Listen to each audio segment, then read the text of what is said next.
Hi everyone, welcome back my channel. How to do it? How to turn on start at the first unread option on Zoom.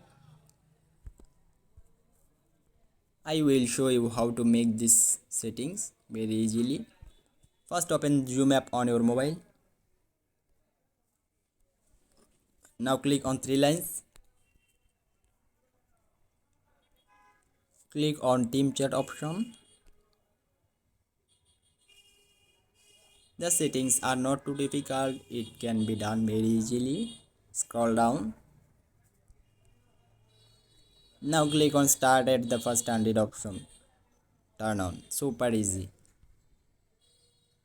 Please like this video and subscribe to our channel.